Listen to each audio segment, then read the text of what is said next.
Okay, welcome back for the third session. तीसरे session के लिए स्वागत है आपका।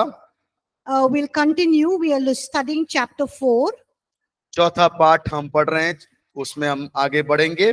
and we are learning to minister healing and deliverance from the way Jesus ministered. यीशु मसीह ने किस प्रकार से चंगाई की सेवकाई किया, उसमें से हम सीख रहे हैं।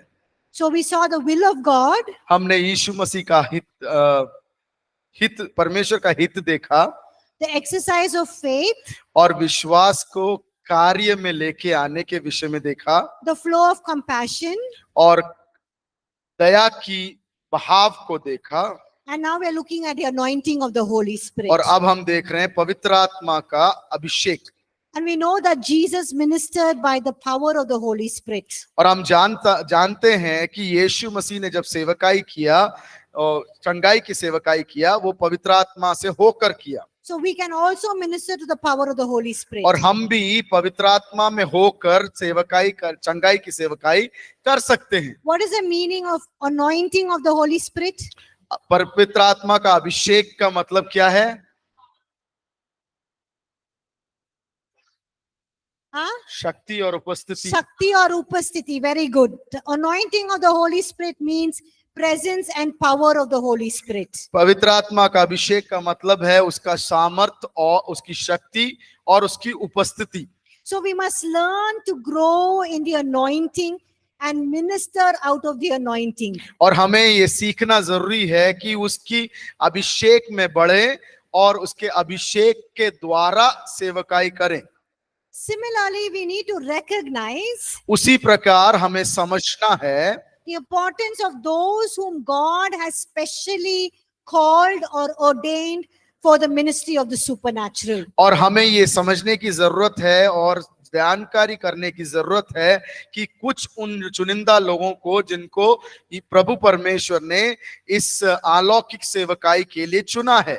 So God has specially called and anointed people for certain areas. और कुछ क्षेत्रों के विषय में प्रभु परमेश्वर ने कुछ लोगों को अभिषेक से भरा हुआ है। So he has called and anointed certain people for the ministry of healing and deliverance. और कुछ लोगों को परमेश्वर ने अभिषेक से भरा है इस सेवकाई के लिए जो चंगाई और छुटकारा का है। So for example, we know that God has anointed healing evangelists and workers of miracles. और हम जानते हैं कि चंगाई देने वाले सेवक और चिन्ह और चमत्कार करने वाले सेवकों को प्रभु ने अभिषेक से भरा है। So God can even choose few of you to flow in the anointing of healing as a healing evangelist and for the working of miracles. और आप में से कुछ लोगों को भी परमेश्वर चुन सकता है जो चंगाई की सेवकाई करने के लिए और चिन्ह और चमत्कार के सेवक के रूप में। So we need to be sensitive when God is calling us to certain areas of ministry. और हमें जो है We need to be संवेदनशील sensitive. रहना है कि हम परमेश्वर की आत्मा की अगुवाई के लिए। Yes, and we also need to be sensitive to the spiritual atmosphere that is conducive for the flowing of the anointing so that we can do healing and deliverance. और वो पवित्र आत्मा का अभिषेक का जो बहाव हो है उसके लिए हमें संवेदनशील होने की जरूरत है कि हम उस सेवकाई को आगे बढ़ा सके। So we need to be it's very important for you to understand. आपको समझने की बहुत जरूरत है। सब सुन रहे हैं? That it's important to have a conducive or the right atmosphere to minister healing and deliverance. और सही वातावरण की जरूरत है ताकि वो चंगाई की सेवकाई को हम कर सके। So we know when there is a lot of prayer, जब ज्यादा से ज्यादा प्रार्थना होता है, there is intense worship, और एक गहराई और एक निजी आराधना होता है, there is great faith, और एक बड़ी विश्वास है उधर है, and a high level of expectancy for God to work. और एक बड़ी उम्मीद रहती है कि परमेश्वर का काम होगा। There is a good atmosphere or a conducive atmosphere वहां पे एक अच्छा या उचित वातावरण है for God's anointing to flow and for healing and miracles to happen. और वहां पर परमेश्वर की अभिषेक को उतरने के लिए और चंगाई और छुटकारा का सेवकाई होने के लिए।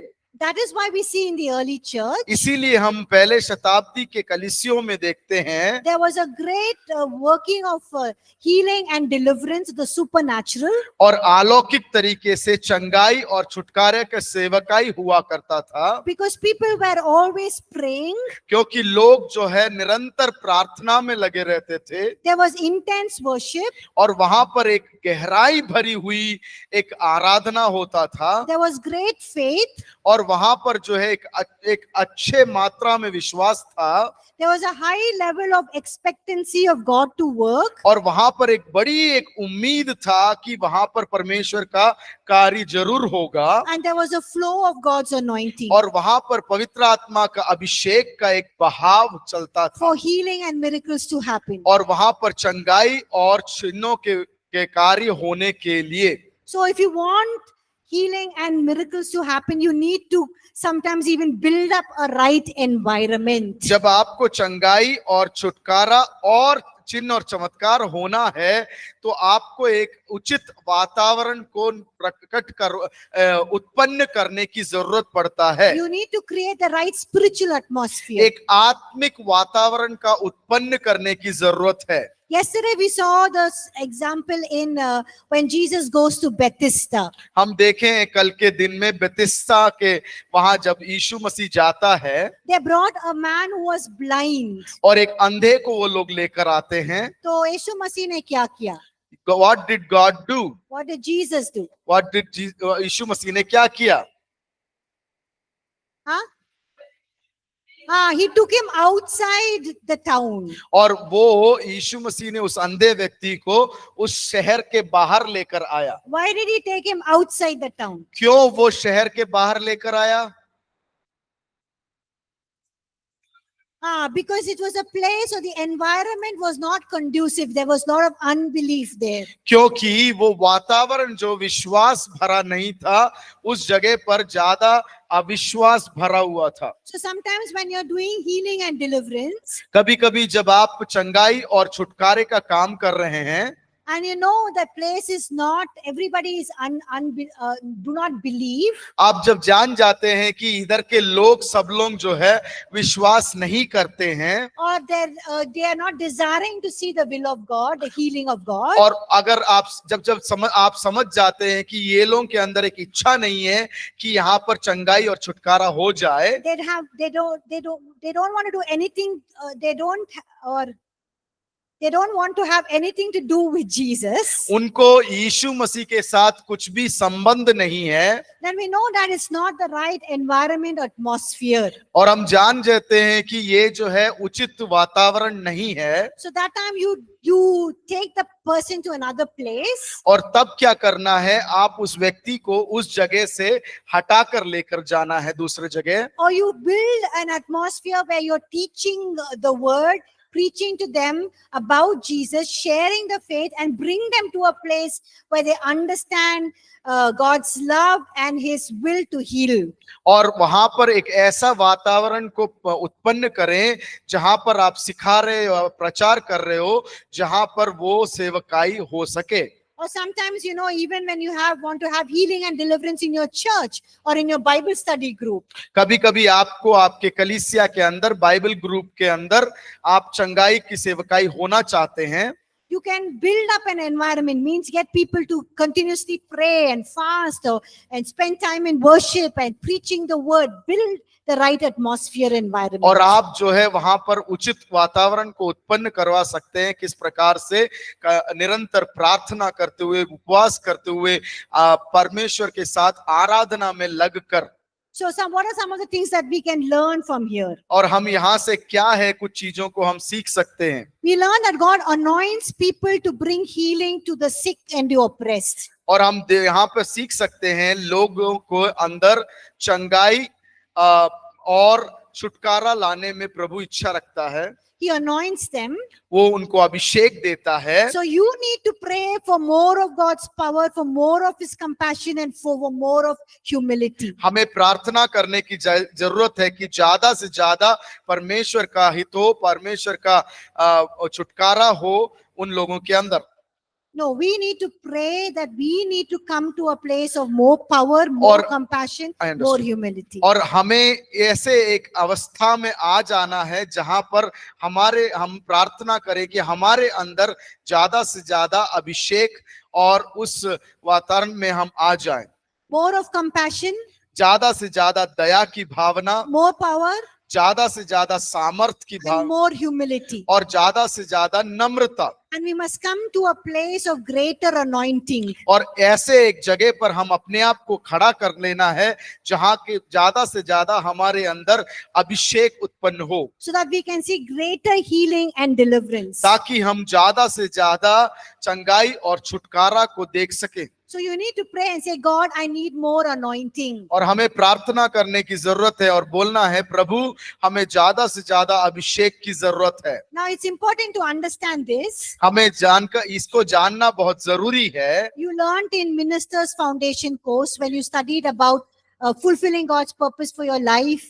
हमने जब सेवकाई का नींव जो विषय में हमने जब सीखा था, And you studied in that book, Fulfilling God's Purpose for Your Life. हमारे जीवन में परमेश्वर के उद्देश्य को पूरा करना के विषय का किताब जब हम पढ़े थे, You study that it's, you need to learn to position yourself right before God. हमने उसमें सीखा था कि हमें सही जगह पर जो परमेश्वर का हित है उस जगह पर हमें स्थापित करने की जरूरत है। See, in God's kingdom, to do great works for God, परमेश्वर के राज्य में परमेश्वर के प्रति बड़े कार्यों को करने के विषय में this is very, very important. वो बहुत जरूरी चीज है That you position yourself right before God. और परमेश्वर के सामने सही रीति से आपको स्थापित करना जरूरी है। That means you are doing the right thing.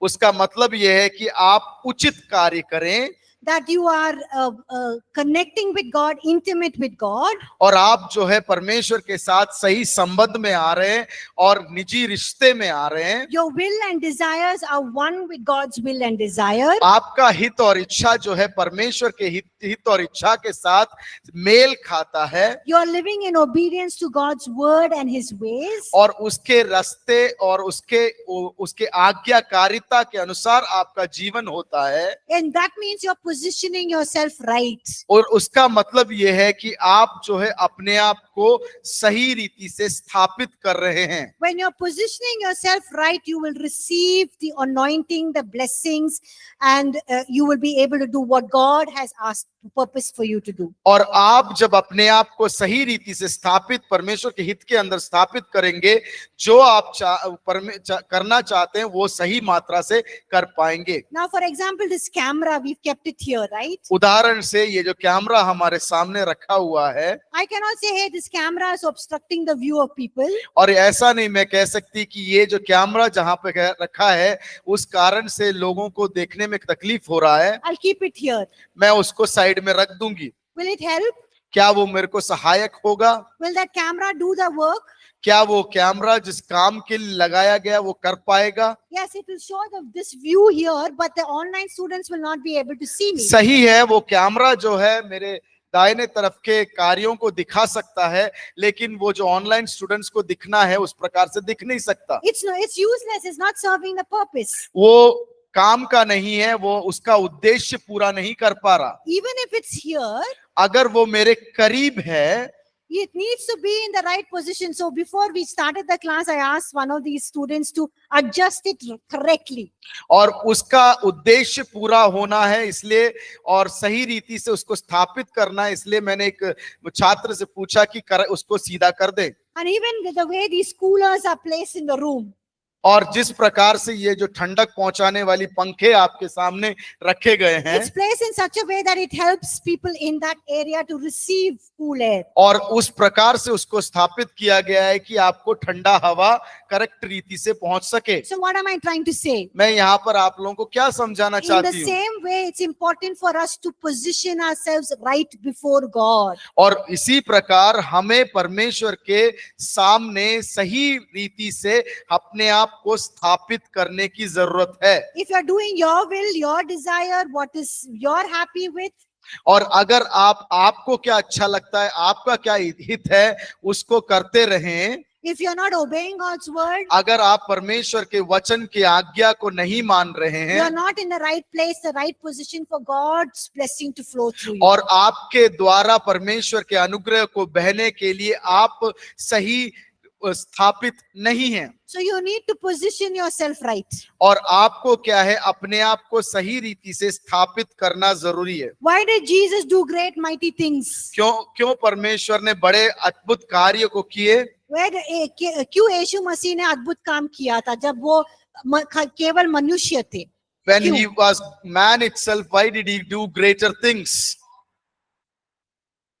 Because he had positioned himself right before God. क्योंकि उसने पिता परमेश्वर के सामने अपने आप को सही जगह पर स्थापित कर दिया था। How did he position himself right? उसने सही रीति से अपने आप को कैसे स्थापित किया? He was intimate and close and in oneness with the Father. क्योंकि वो परमेश्वर के साथ एक निजी रिश्ते में, गहराई के रिश्ते में और सही रीति से था। He did not do his will but the Father's will. उसने अपने इच्छा के अनुसार नहीं किया, लेकिन पिता की इच्छा के अनुसार किया। He was obedient to the Father. और वो अपने पिता के आज्ञाकारिता में था। He did only what his father told him to do and what he saw his father doing. और उसने वही किया जो पिता ने उसको कहा, और पिता ने जो किया उसको उसने देखा। He waited for the father's timing to do the things. और जो पिता का उचित समय था उसके अनुसार करने का कोशिश किया। So when he positioned himself right, we see, the favor of God, the blessing of the Father just flowing through Jesus. और उसने अपने आप को सही रीति से जब स्थापित किया,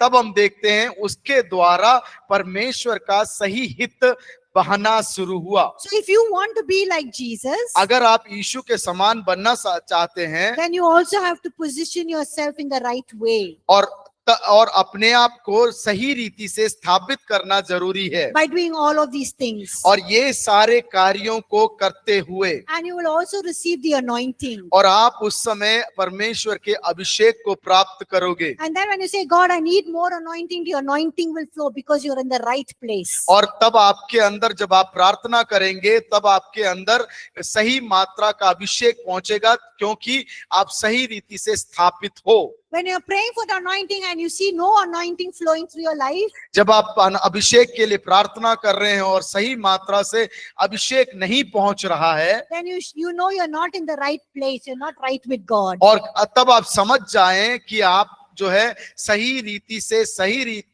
समय पर, सही जगह पर स्थापित नहीं है। And also we can learn from this और यहाँ सर हम एक सीख ले सकते हैं that God can use people who we think are not very anointed. और परमेश्वर वैसे लोगों को भी इस्तेमाल करता है जो सोचते हैं कि उतना हम अभिषेक में नहीं है। God can use them as his instruments to bring healing and deliverance. और परमेश्वर जो है उनके एक माध्यम के समान इस्तेमाल कर सकता है, ताकि वहां पर छुटकारा और चंगाई हो जाए। They're very simple people. वो लोग साधारण से साधारण लोग हैं। We don't consider or think they're very anointed. और हम ये सोचते नहीं हैं कि वो बहुत बड़े हैं या मुख्य लोग हैं। But these people, ordinary people, are just ministering in his name based on his word and faith in his word. और वो लोग यही साधारण लोग जो हैं, परमेश्वर के वचन के अनुसार और उसके विश्वास के अनुसार ये सेवकाइयों को कर रहे हैं। Don't stop them. उनको रोके ना, Because God can use anybody and everybody. क्योंकि परमेश्वर हर एक व्यक्ति को और किसी को भी इस्तेमाल में ला सकता है। And there are times when we can feel the anointing. और कभी कभी ऐसा होता है वो अभिषेक को हम महसूस कर सकते हैं, There are times when we don't feel the anointing. और कभी कभी ऐसा होता है कि हम वो अभिषेक को महसूस नहीं कर पाते So हैं। we don't go on the feelings. हम लोग जो है अनुभव या महसूस करने वाली बातों के ऊपर नहीं आधार रखते हैं। So sometimes when I'm praying for people, कभी कभी जब हम किसी लोगों के लिए प्रार्थना कर रहे हो, I can just feel, something just, my body shaking inside. I can just feel something moving inside. और कभी कभी मेरे मन अंदर ही अंदर मुझे एक झंझोरपन महसूस होता है कि अंदर ही अंदर मुझे कुछ अनुभव प्राप्त होता है। Sometimes I can just feel the intense heat and the power of God. कभी कभी जो है एक बड़ी मात्रा में एक गर्मी और परमेश्वर की उपस्थिति जो है महसूस होता है। But sometimes I don't feel anything. कभी कभी क्या होता है, मुझे कुछ भी महसूस नहीं होता। So I don't go on the feelings. मैं अपने आप में जो महसूस करती हूँ उस पे ऊपर निर्भर नहीं रहती, I just go on what God has asked me to do and I just do that. और मैं उस पर निर्भर रहती हूँ कि जो मुझसे प्रभु कहता है और करवाना चाहता है, And we just minister by faith. और मैं विश्वास के द्वारा वो कार्य को पूर्ण करती हूँ। There are sometimes when the atmosphere is right, the environment is right to minister, we can easily minister. और कभी कभी क्या है, जो उस वातावरण परिस्थितियां जो होते हैं उचित रहता है, तब हम सेवकाई कर जाते हैं। Sometimes there is chaos and confusion. कभी कभी क्या होता है, बहुत विचलन भरा हुआ माहौल रहता है, बहुत संकोच भरी माहौल रहता है। For example, उदाहरण से when Jesus, Yeshu Masih when he was walking on the street in the marketplace, they brought all sick people to him.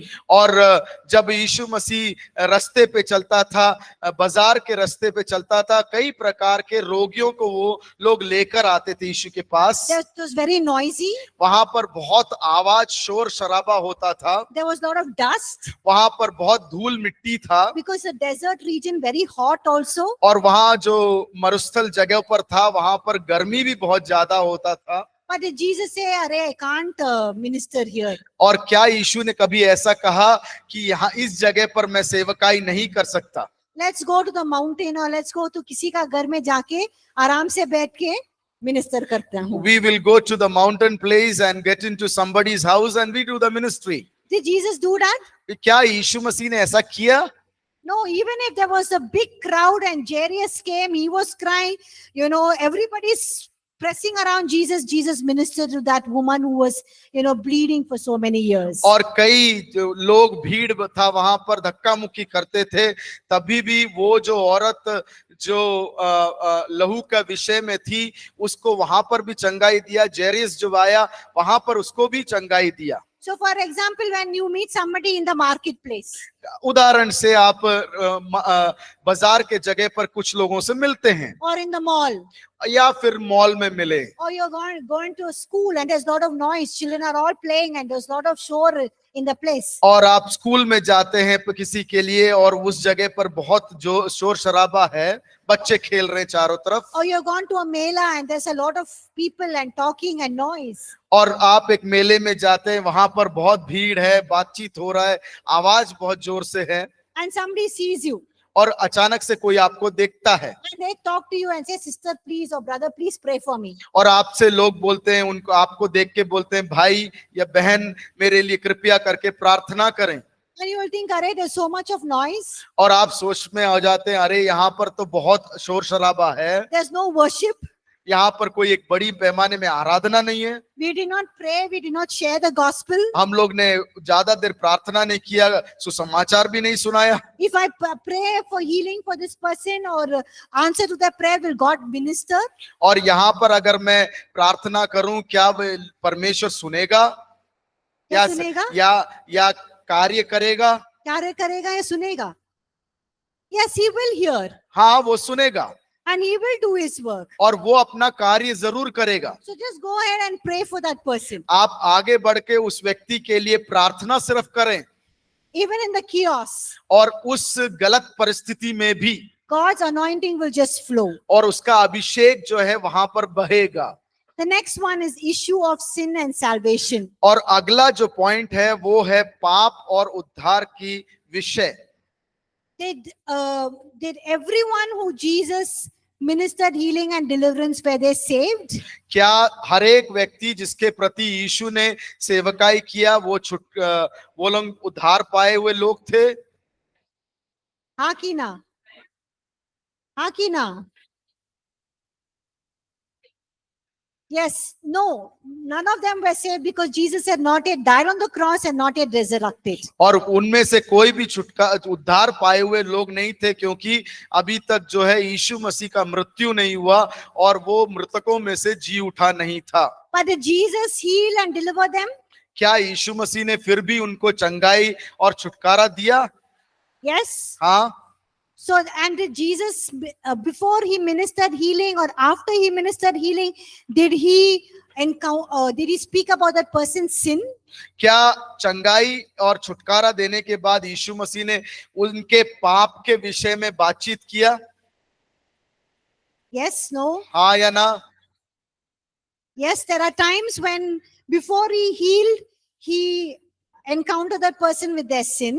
और चंगाई देने के पहले कभी-कभी कुछ लोगों को उनके पाप के विषय में बताया है। Sometimes after he healed, he has encountered the person with sin. और कभी-कभी चंगाई देने के बाद में उस व्यक्ति को उसके पाप के बारे में बताया है। But for most people, Jesus just went ahead and healed. और लेकिन अधिक से अधिक लोगों के प्रति यीशु ने क्या किया? आगे बढ़कर चंगाई दिया। Now you tell me, who was the person who Jesus first encountered their sin and then healed? और आप बताएं कि पहला व्यक्ति कौन था जिसके पाप के बारे में पहले यीशु मसीह ने बताया, उसके बाद चंगाई दिया? पहला व्यक्ति ने, बट हम जो बाइबल में पढ़ते हैं। हाँ, और वचन में पढ़े हुए व्यक्ति के बारे में। कौन? समरिया स्त्री। Samarias. Okay, the woman, the Samaritan woman. Blind Okay, person. good. When? Where?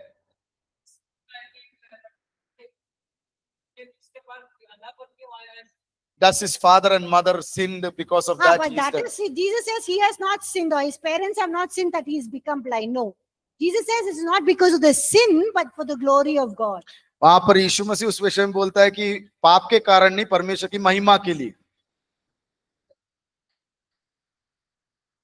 John 5. Paralyzed man, John 5 में first he heals and then he tells him go and leave your life of sin. Okay, very good. और यूहन्ना रचित 5वें अध्याय में लिखा है कि जो लकवा मारे व्यक्ति को चंगाई देते उसके बाद बोलते हैं कि आपके पाप के विषय में पाप को छोड़ो. Yes, he tells him. But उसके अनुसार मत जियो। who does Jesus say before he heals? Who does he say, leave your life of चंगाई sin? देने के पहले किस व्यक्ति से यीशु बोलता है कि तुम में पाप है?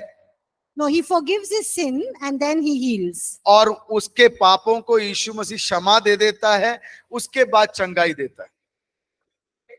हाँ?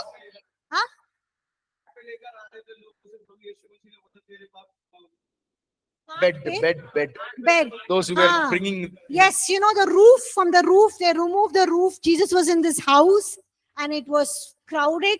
They bought friends bought a paralyzed man and they couldn't get him inside the house. So from the roof, they let him down. और वो व्यक्ति जो लकवा मारा हुआ था, वहां पर भीड़ ज्यादा होने के कारण उनके दोस्त, उस लकवे मारे व्यक्ति के दोस्त ने घर का छत निकाल कर उसके अंदर यीशु के पास उस व्यक्ति को भेजा। What does Jesus say to him? उस व्यक्ति से यीशु ने क्या कहा? Son, your sins are forgiven. Rise up, take up your bed and walk. आपका पाप को मैंने क्षमा किया, अपना बिस्तर उठाओ और चल लो। So here we see that Jesus first forgives his sin and then heals. और यहाँ पर देखते हैं कि यीशु मसीह पहले उसके पाप को क्षमा करता है, उसके बाद चंगाई देता है। And like Hemanatha said, there are the pool of Bethesda when Jesus healed the paralytic. और हेमनता ने जैसे कहा कि वो बथिस्दा कुंड के पास में, yes, when Jesus healed the paralytic, वो लकवे मारे हुए व्यक्ति को जब चंगा किया, and after he met him again in the crowd, और उसके बाद जब उस भीड़ में उस व्यक्ति से मिला, Jesus tells him, see, you have been made well or you have been healed. और यीशु मसीह कहता है तुम्हें तो चंगाई दे चुके हैं, Sin no more. पाप आगे ना करें, Otherwise, something worse will happen to you. नहीं तो इससे भी भयानक तुम्हारे साथ हो सकता है। In John chapter 9, यूहन्ना रचित सुसमाचार 9 we see Jesus healing the blind man, यीशु मसीह को देखते हैं जहां पर वो अंधे को चंगा करता है, and then he leads him to believe in the Son of God. और उसके उपरांत उसको वो पिता पुत्र पे के ऊपर विश्वास करने में अगुवाई देता है। But in all the other cases we read in the Bible that is recorded for us, that Jesus just goes on to heal people without dealing with the sin, or without dealing with sin and salvation. और वचन में हम देखते हैं ज्यादा से ज्यादा जगहों पर यीशु मसीह जो है पाप, उनके पाप और उद्धार के विषय में पहले काम किए बिना उनको चंगाई दे देते हैं। Yes, and he does not talk about sin and और salvation. उस उनके पाप और उद्धार के विषय में वो बातचीत भी नहीं करता। But when Jesus is teaching them, he calls them to repent and believe. और जब वो उनको सिखा रहा होता है तब वो अगुवाई करता है लोगों को पाप से मन फिराने के लिए। And we do not even see Jesus in every situation attributing sickness to some personal sin. और किसी निजी पाप के चलते किसी बीमारी के विषय में बोलते हुए यीशु को नहीं देखा जाएगा। So we read in John chapter 9, यूहन्ना रचित सुसमाचार 9वें अध्याय में हम पढ़ सकते हैं, the disciples ask Jesus, यीशु मसीह से शिष्य लोग पूछते हैं, who sinned, this man or his parents? और इस व्यक्ति के जो इस अवस्था है क्या कारण है, इसका पिता और माता पिता का पाप है क्या That he was born blind. कि ये व्यक्ति अंधा जन्म हुआ था। So what does Jesus reply? यीशु मसीह वहां पर क्या कहता है? Yes, it's not his parents, nor this man who has sinned, but the works of God should be revealed to him, or the glory of God to be revealed और to him. इस व्यक्ति के माता या पिता उनकी गलती या उनका पाप नहीं है, यहाँ पर परमेश्वर की महिमा होना है, इसलिए ऐसा हुआ है।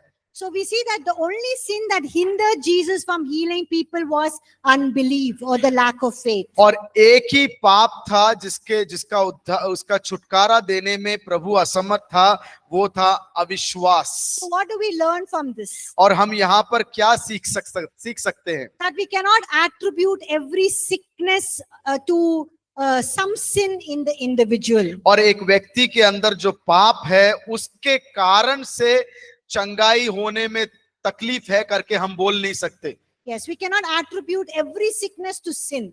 और हरेक चंगाई को पाप के कारण है करके नहीं बोल सकते। What is sickness? बीमारी। So every sickness we cannot attribute to sin. और हरेक बीमारी जो है पाप के लिए हम बोल नहीं सकते। Yes, we cannot say that this sickness is caused because of sin. हम ऐसा नहीं बोलते कि ये बीमारी जो है पाप के कारण हुआ है। So not every sickness is attributed to sin. और हरेक बीमारी जो है पाप के कारण है नहीं बोल सकते। And there are times when God can heal even before the issue of sin and salvation is dealt with. और पाप और बीमारी, पाप और उद्धार के विषय में बोलने से पहले यीशु मसीह कई रोगों को चंगाई देता है। So sometimes when you are even ministering healing and deliverance, the Holy Spirit can work in a person and heal them even before they have asked for forgiveness of sins or they receive salvation. और जब आप किसी बीमारी के साथ कार्य कर सकते हैं, सेवकाई कर सकते हैं, वो लोग अपने पाप के विषय में अंगीकार करने से पहले भी कभी चंगाई हो सकता है। So we need to just be sensitive to what the Holy Spirit is asking हम us. जो है पवित्र आत्मा जो हमसे कह रहा है उसके प्रति संवेदनशील होना जरूरी है। There are times when God or the Holy Spirit can lead us to, get the person to repent of their sins, receive salvation, and then pray for healing. और कभी कभी can you come again, ma'am, please? There are times when और ऐसे कभी कभी समय होते हैं God will lead you और आपको परमेश्वर अगुवाई देगा to deal with the issue of sin और उनके पाप के विषय में देखें and to lead the person to salvation. और उनको उद्धार की ओर लेकर चलें Before you can pray for healing and deliverance. और उनके जीवन में चंगाई होने से पहले।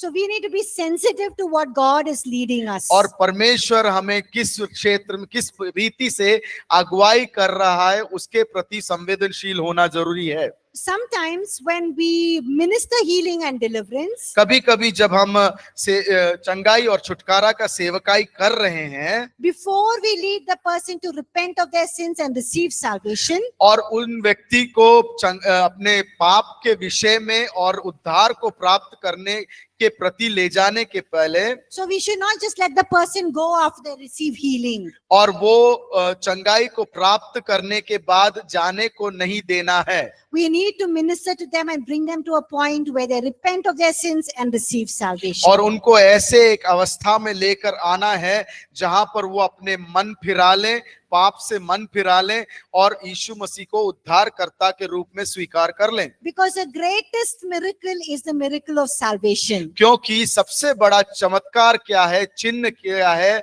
वो है उद्धार। So for a person to experience salvation, that is the greatest miracle in their lives. और एक व्यक्ति को उद्धार प्राप्त करना सबसे बड़ा एक चमत्कार है। And then you can also warn the person to stay away from sinful lifestyle. और हम उनको चेतावनी दे सकते हैं कि आप पाप से दूर रहें। So any questions so far? अभी तक जो हमने सीखा उसमें से कोई सवाल? So these are the things that you can do while ministering healing and deliverance. ये सारी चीजें हम कर सकते हैं जब हम चंगाई और उद्धार छुटकारे का सेवकाई कर सकते हैं। माइक कहाँ है? आप माइक थोड़ा पीछे दे दें, पीछे तरफ।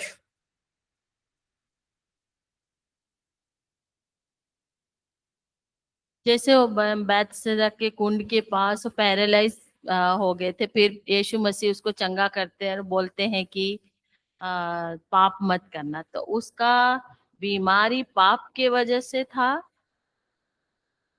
यूहन्ना 5 का जो हाँ।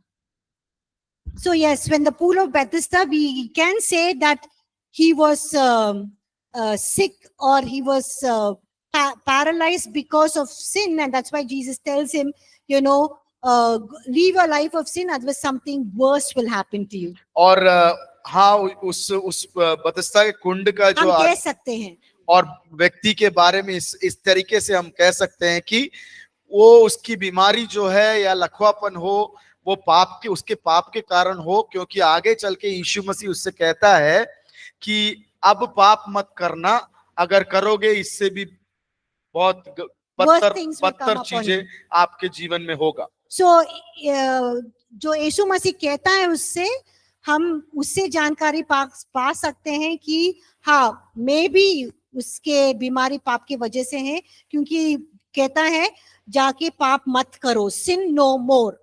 क्योंकि यीशु मसीह कहता है आगे जाके तुम पाप मत करना, something worse will happen to नहीं तो इससे भी भयानक कुछ हो जाएगा।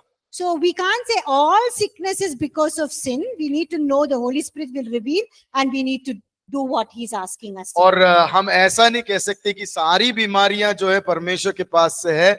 पवित्र आत्मा आपको No, परमेश्वर नहीं, because of sin. और पाप के कारण सारे बीमारी आए हैं, हम ऐसा नहीं कह सकते।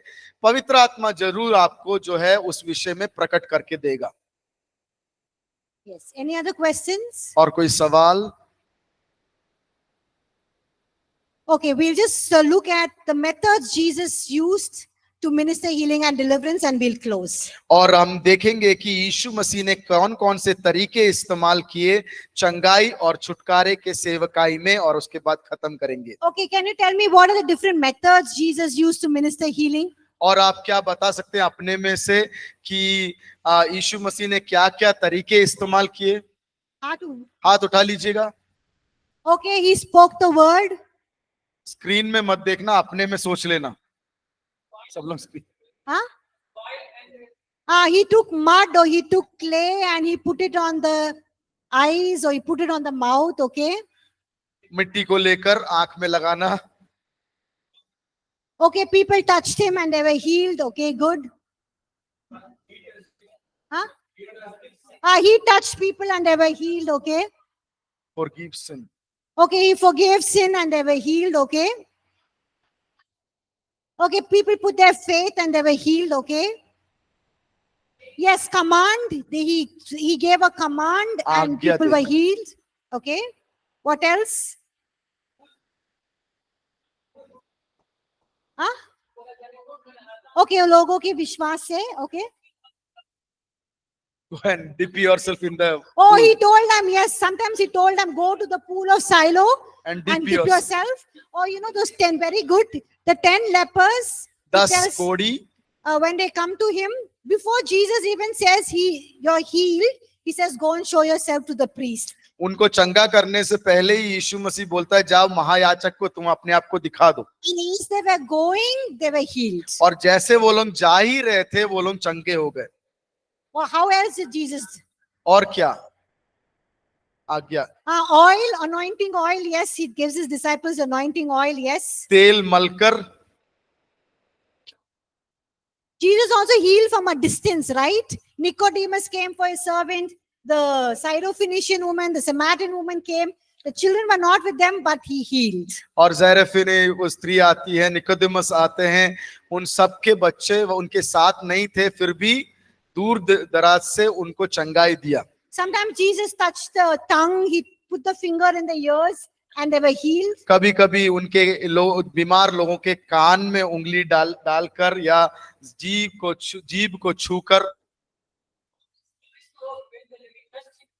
His clothes, okay. उनके यीशु मसीह के कपड़े का सिरा, Okay, even when Jesus spat, okay. उसके थूक के द्वारा,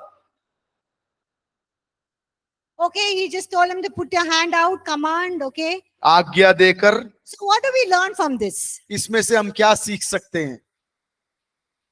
Huh? यीशु is all in one. Okay, what do we learn from this? हम यहाँ से क्या सीख सकते हैं?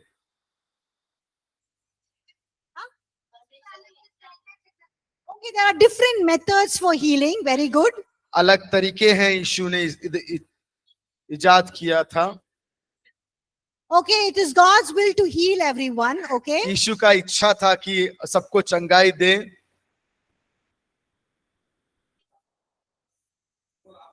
Okay. Okay, yes. Okay, just like he did, we can also do. हम वैसे कर सकते हैं जैसे उसने किया।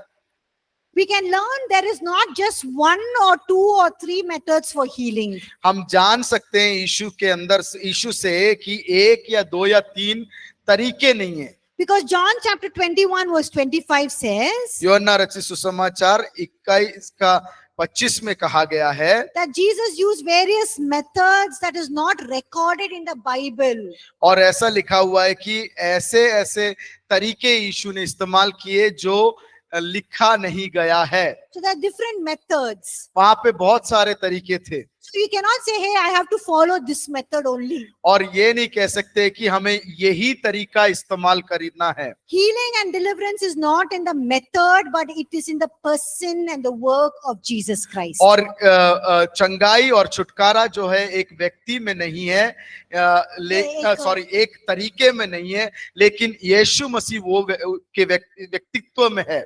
It's in the nature of God. वो परमेश्वर के स्वभाव में है। So it's not just one method. वो एक तरीका नहीं है, but we just flow according to what the Holy Spirit is asking us to do. लेकिन जैसे पवित्र आत्मा हमें अगुवाई करता है उस बहाव में हम करते हैं। So we just listen to the Holy Spirit. हम पवित्र आत्मा को सुने। Yes, we need to learn all of these methods. हमें ये सारे तरीके सीखना बहुत जरूरी है। And we need to equip ourselves in these methods. और ये सारे तरीकों में हमें अपने आप को निपुण करना है। And we can use any of these methods. और हम इस किसी भी तरीकों को इस्तेमाल में ला सकते हैं। But we need to be sensitive to the Holy Spirit. और हम पवित्र आत्मा के प्रति संवेदनशील भी होना है। How is he guiding us, or he is telling us to do things differently? और किस प्रकार से अलग-अलग तरीकों को इस्तेमाल करने में पवित्र आत्मा अगुवाई दे रहा है। And so somebody is doing something differently, don't say, hey, this is not from God. और अगर कोई व्यक्ति किसी और तरीकों को इस्तेमाल करता है, ऐसा उससे ना बोले, ये तरीका परमेश्वर से नहीं है। We don't focus on the method, but we focus on the on the Lord Jesus Christ. हम जो तरीकों के ऊपर अपने आप को आधार नहीं करते हैं, लेकिन हम परमेश्वर के ऊपर अपने आप को आधार करते हैं। Even if we are very comfortable using certain methods, हम हो सकता है कि कुछ तरीकों में इस्तेमाल करने में खुश अच्छा होता है, but we need to constantly keep listening to the Holy Spirit. लेकिन हमें निरंतर पवित्र आत्मा के अगुवाई को भी सुनना जरूरी है। We need to keep our eyes on the Lord and keep yielded and submitted to Him. और हमें अपने आप को परमेश्वर के अधीन में होना है, समर्पित भी होना जरूरी है। And we need to also teach people this. और हमें ये चीजों को दूसरों को सिखाना भी है, That it's not in the method or in the process, और कि वो तरीके में या रीति में नहीं है, but it's in the person of Jesus Christ. वो यीशु मसीह कौन है उस व्यक्तित्व में है। Jesus is the healer. क्यों सिखाना है कि यीशु मसीह है जो चंगाई देता है। If we use the method, then the method can become an idol. और अगर हम एक तरीकों को इस्तेमाल करना शुरू करें, वो एक मूर्ति के समान हो जाता For है। example, if you use anointing oil, अगर उदाहरण से देखें कि एक अभिषेक के तेल को देखें, then everyone will pray to that and that will become like an idol. और हर एक व्यक्ति उसको इस्तेमाल करे और उसके प्रति प्रार्थना करे, तो वो एक मूर्ति जैसा बन जाएगा। It's not in that specific oil. वो तेल के विषय में नहीं है। Any oil you can use and pray for the anointing and heal. You can heal people. और किसी भी तेल को हम इस्तेमाल कर सकते हैं किसी व्यक्ति के लिए प्रार्थना करने के लिए, Or we can use cloth या फिर किसी कपड़े को इस्तेमाल कर सकते हैं, and the person can pray over it. और वो व्यक्ति उसके उस चीज के ऊपर प्रार्थना कर Who सकता है, has the anointing of healing. और जिसके अंदर चंगाई का अभिषेक हो, And you take it and put it on the person who is sick. और वो बीमार व्यक्ति के ऊपर उस चीज को उठाकर लगा दे, And the person gets healed. और वो व्यक्ति जो है चंगाई को प्राप्त कर लेता है। Now, did that cloth heal that person? क्या वो कपड़े ने उसको चंगाई दिया? No. Who healed the person? उस व्यक्ति को किसने चंगाई दिया? Huh? Yes, it is the Holy Spirit, the presence and the power of the Holy Spirit that's brought about the healing. और परमेश्वर और पवित्र आत्मा की उपस्थिति ने वहां पर चंगाई लेकर आया। Now we can't take that cloth and keep it on the, or hang it on the wall like this. और हम उस कपड़े को लेकर दीवार पर लटका नहीं सकते, And we can't say every day all of them going and taking that cloth and touching the head like और this. ऐसा भी नहीं कह सकते जो लटकाया हुआ कपड़ा है हर दिन जाके उसको छू ले। No, it's not in that cloth. उस कपड़े में नहीं है, Even if the cloth was not there, the oil was not there, the Holy Spirit can still heal. और वो कपड़े में नहीं था या तेल में नहीं है, पवित्र आत्मा है तो वो चंगाई So हो we need सकता to है। be very careful. हमें बहुत ध्यान देना जरूरी है, Because in the Old Testament, क्योंकि पुराने नियम में remember when the people were, grumbled against God and sinned against God, आपको याद होगा कि लोग इजरायलियों ने जब परमेश्वर के खिलाफ में खड़े हो गए और कुड़कुड़ाना शुरू कर दिया, God sent poisonous snakes. और परमेश्वर ने जो है वहां पे विषैली सर्पों को भेज दिया, And all of them who were bit by the snakes died. और इस सांप के द्वारा डंक मारे हुए सब लोग जो है मृत्यु को प्राप्त कर गए। And Moses cried out to God. और मूसा जो है परमेश्वर के सामने रोता है, He said, God, have mercy on them और वो कहता है परमेश्वर इन लोगों के ऊपर दया खा and forgive them. और उनको माफ कर दे। And what does God do? और मूसा परमेश्वर ने क्या किया? Tells Moses, make a bronze serpent, put it on a pole and keep it up. और परमेश्वर कहता है एक पीतल का एक सर्प का रूप बना दे और उसको एक लकड़ के ऊपर लगा दे। And all who are bitten by the poisonous snake, when they look at it, they will be healed. और उन्होंने कहा, परमेश्वर ने कहा जितने लोगों को सांप ने डंक मारा है वो लोग जब इस पीतल के सांप के ऊपर देखेंगे वो लोग चंगे हो जाएंगे। Now people were healed. वो लोग चंगे हुए थे। So the healing come from that bronze serpent? क्या आप ये सोचते हैं कि वो पीतल के सर्प का जो चिन्ह था बनाया उसमें से चंगाई आता है? No, but people thought, and that bronze serpent became an idol. और लोग ऐसा सोचना शुरू किया और वो चीज जो है वो एक मूर्ति बन गया। and it became an object of worship. और वो जो है एक आराधना का साधन बन गया। So we need to be very careful and even teach people. और हमें बहुत सावधानी के साथ रहना है और लोगों को वो शिक्षा भी देना है। Yes, we learned all the methods for healing. हमने कई रीतियां तरीके देखे जिसके द्वारा हम चंगाई को प्राप्त कर सकते हैं, But it's not in the method, but in the person of Jesus और Christ. वो यहाँ पर तरीकों में नहीं है लेकिन यीशु मसीह के व्यक्ति में है जो चंगाई होता है। Amen. आमीन, Amen. आमीन।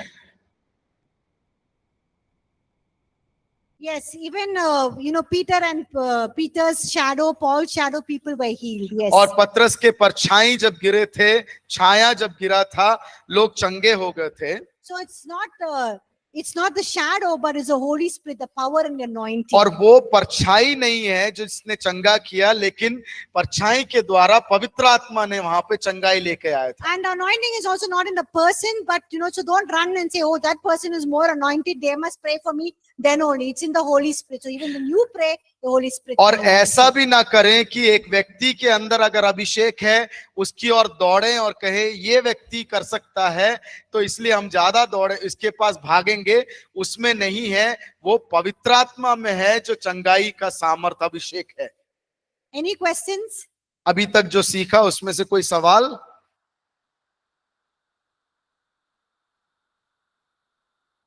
Yes. Mike? माइक दे दीजिए थोड़ा ऑन करके, बस्ते में रख के लेकर मैं चला। सवाल पूछ लीजिए, माइक है। अभी आपने बताया मैम कि जो अंधे को चंगा किया, उनको कहा कि गांव से बाहर ही रहना है। अगर वो व्यक्ति गांव में वापस आता तो क्या उसका आंख का रोशनी चला जाता? Oh, okay. Interesting, Okay. Good question. अच्छा सवाल है। So I'm sure Jesus would have ministered to him. His faith would have, once once people encounter Jesus or the power of God, जब एक बार जब यीशु मसीह से आमना सामना, नहीं तो यीशु मसीह नहीं तो परमेश्वर के शक्ति के साथ आमना सामना हो जाता है, it builds faith in the person towards God. और उनके अंदर जो है परमेश्वर के प्रति एक विश्वास को उत्पन्न करता है, And they grow in that faith. और वो विश्वास में वो बढ़ते जाते हैं। So when Jesus has healed him, yes, he has received his eyesight. और यीशु मसीह ने उस व्यक्ति को चंगाई दिया था, उसने चंगाई को प्राप्त किया था। So if he goes and lives a life of sin and does something, maybe something worse can happen, we don't know. और हम जानते नहीं, अगर वो वापस जाके कुछ पाप की अवस्था में फिर से फंस जाता है, हो सकता है कुछ गलत गड़बड़ हो जाए उसके साथ। Yes, we don't know. Yes, can you give it to Margaret, please? पीछे पीछे दे दीजिए थोड़ा mic.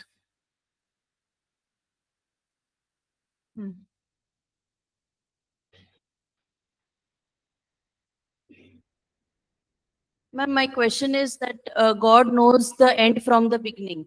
So he knows what is going to happen in future. So as you said that the bronze serpent was made. Yes. So God knew that in future the people will worship. So why didn't God